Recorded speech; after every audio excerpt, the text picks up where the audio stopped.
Talvez você não tenha notado, mas a cidade de Jackson na série e jogo The Last of Us apresenta um modelo libertário. Será que precisaremos de um apocalipse zumbi para construirmos o Ancapistão?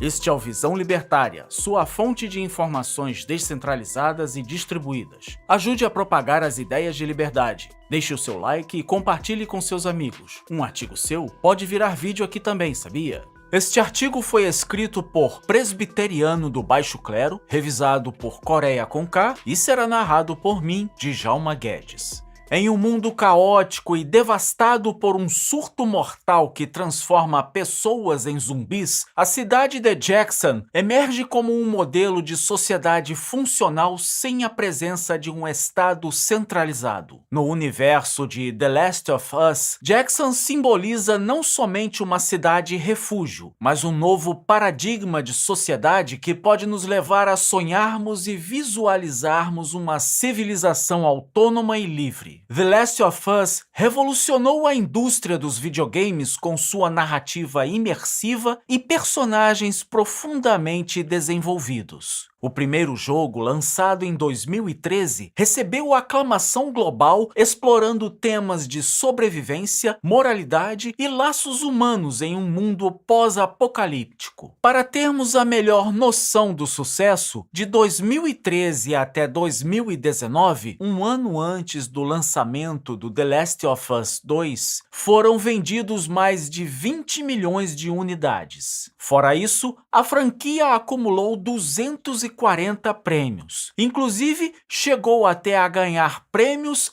antes do seu lançamento. Outro fator relevante é que foi premiado como o segundo jogo mais bem avaliado de 2013, ficando atrás somente do famoso GTA V. O imenso prestígio do jogo levou seus produtores a darem sequência da história com o lançamento do jogo The Last of Us Part 2, realizado em 2020, o que contribuiu para a expansão do enredo com um tom mais sombrio e emocionalmente intenso, provocando debates acalorados sobre vingança e justiça. Em 2013, a estreia da série The Last of Us pela HBO elevou ainda mais a franquia, conquistando novos espaços além do mundo dos gamers. A primeira temporada foi amplamente elogiada pela fidelidade ao jogo original. Todavia, a segunda temporada gerou controvérsias devido a mudanças na dinâmica e na ação. Muitos fãs criticaram a maneira como a história foi sendo construída, com redução dos elementos de adrenalina, tiroteios e confrontos que definiram a experiência interativa dos jogos. Além disso, a atuação de Bella Ramsey, a qual interpretou a protagonista Ellie, foi alvo de críticas, especialmente pelo tom mais imaturo, infantil e menos enérgico em relação à personagem original do jogo.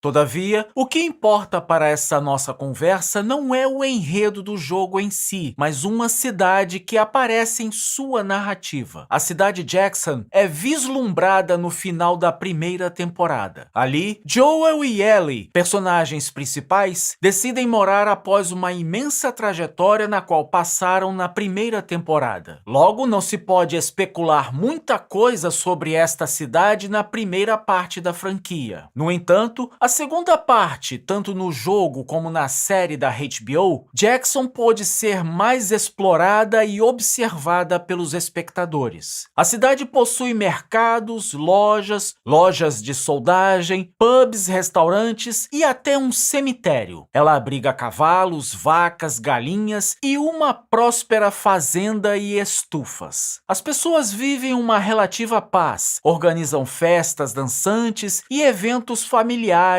no salão da igreja. Em suma, Jackson é um raro exemplo de uma sociedade funcional sem um Estado tradicional. Diferentes aspectos da vida em Jackson evidenciam características fundamentais do libertarianismo que defende uma sociedade com o princípio da não agressão, o que implica na ausência de coerção estatal e com aplicações de trocas e contratos livres e consensuais como uma base sólida da economia. A primeira evidência de que Jackson é um modelo libertário é que a liderança da cidade não impõe tributações sobre seus cidadãos. Não há nenhuma parte do jogo ou da série que revela algum tipo de imposto ou taxas obrigatórias. A implicação lógica, então, é que os moradores são livres para produzir, consumir e negociar sem nenhuma interferência governamental. A evidência que comprova este ponto é no primeiro episódio da segunda temporada, quando Joel participa de uma terapia com a psicóloga Eugene e a paga com ervinhas recreativas. Entendedores entenderão, o que demonstra que nesta cidade fictícia não tem um tipo de moeda oficial. Em suma, as transações ocorrem de forma verdadeiramente voluntária e o valor dos bens é determinado pelos próprios cidadãos, sem imposição externa ou algum tipo de força estatal superior. Ao invés de um líder autoritário ou de um estado burocrata, Jackson é gerida por um sistema transparente, no qual decisões são discutidas e tomadas coletivamente. Não há imposição de ordens por um governo coercitivo. Os líderes atuam como facilitadores de diálogo entre os habitantes. A governança de Jackson aparece claramente no episódio 3, após a morte de Joel pelos integrantes da WFL. Neste espaço de tempo, Ellie deseja matar aqueles que tiraram a vida de Joel e solicitou uma assembleia com a proposta de Jackson enviar uma pequena tropa para fazer a vingança dela. A decisão da assembleia não foi favorável para Ellie. Porém, a razão não tem nada a ver com burocracia, corrupção, conchavos injustos e incompetência estatal. A razão do pedido negado se deve ao debate ocorrido na assembleia, o qual levou a liderança a não aceitar a solicitação da Ellie. É bom ressaltar que no mundo livre, as coisas não funcionam da maneira como nós queremos. O que merece atenção na Assembleia é que as pessoas eram livres para colocarem suas opiniões sem nenhum tipo de censura. No fim desta ocasião, Ellie e Dina tomaram a escolha de saírem sozinhas em busca da vingança de Joel. Contudo, é essencial pontuar que a finalidade do artigo não é julgar se a escolha dela foi moralmente correta ou não, mas apresentar um tipo de governança totalmente desburocratizada, simples e eficiente. Não é como a lentidão das resoluções do Estado brasileiro, onde tudo é demorado e oneroso. A realização da Assembleia e a decisão dos líderes foi rápida e sem custo algum. Além disso, houve transparência e participação ativa dos cidadãos. Esse modelo reflete princípios libertários, mostrando ser possível organizar uma comunidade de um governo centralizador e usurpador.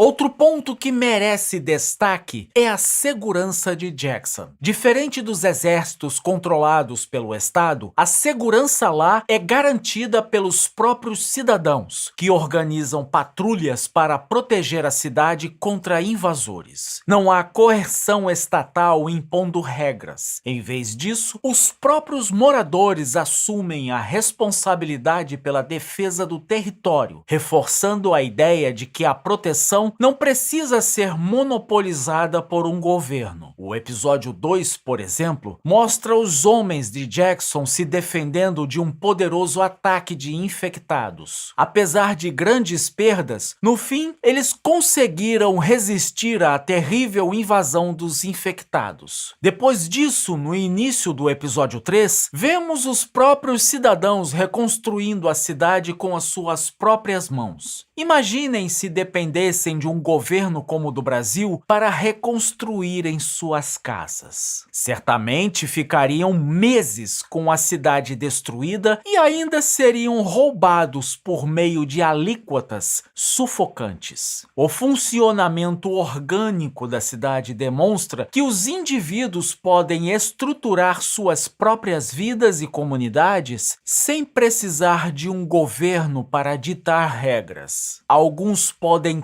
entra a argumentar que a cidade de Jackson não representa uma comunidade libertária, mas sim comunista. O episódio 6 nos leva para as memórias de Ellie, quando ela relembra um dos dias do seu aniversário, quando Joel pegou ela tendo relações com outra mulher. Joel afirma que a casa é dele e as regras dele têm que ser respeitadas. Mas Ellie refuta dizendo que a casa foi dada a eles, presumindo que ela é tão soberana na casa do que Joel. Alguns podem pegar essa fala da Ellie e dizer que o modelo é comunista devido à ausência de compra de um imóvel, que a fala dela presume que as casas são distribuídas socialmente. Todavia, tal alegação é insuficiente, pois no universo libertário, caridade, presentes, doações são totalmente reais e legítimas. Fora isso, o comunismo e socialismo é contra a propriedade privada e advoga uma ideia de propriedade coletiva, onde ninguém tem nada e tudo é de todos. Claro, isso é na teoria cor-de-rosa dos socialistas. Logo, a fala de Ellie, que eles receberam a casa, implica que o imóvel passou a ser propriedade privada deles, não somente do Joel. Apesar da série ter várias cenas de lacração e wokeismo, a cena do episódio 6 não inclina para o entendimento marxista. Além disso, o pagamento que Joel faz com a substância para Eugene quebra totalmente uma ideologia que é anticapitalista